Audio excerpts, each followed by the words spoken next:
তাৰপাছত মই কৈছিলোঁ যে ছেকেণ্ড পাৰ্টটো দেখাওঁ আমি ক'ত ক'ত গ'লোঁ বুলি। তো তাকে এয়া ছেকেণ্ড পাৰ্টটো হয় ভিডিঅ'ৰ আগৰ ভিডিঅ'টোৰ। আৰু এয়া ইভিনিং আমি ভাত-চাত খাই পেলাই অলপ দেৰি ৰৈছিলোঁ। তাৰপিছত এয়া ভাইটি কিনে মই জোকাই আছিলোঁ।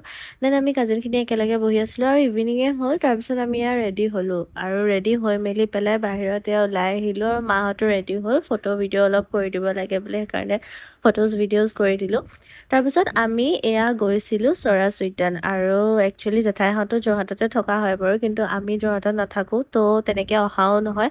আৰু জেঠাইহঁতৰো তাত থাকে যদিও অহা হোৱা নাছিলে, তো ভাবিলোঁ আজিয়ে আমি চবেই একেলগে যাওঁ। আৰু পাৰ্কখন ইমান বেছি ডাঙৰ হয়, তো ভাল লাগিলে গৈ পেলাই। আৰু তাত একচুৱেলি বন্ধই কৰিব হ'ল আৰু আমি পোৱা লেটহে হ'ল। 6:30ত আমি পাইছিলোঁ আৰু 7টাত বন্ধই কৰে। তথাপিও যেনিবা চাব পালোঁ গোটেই পাৰ্কখন।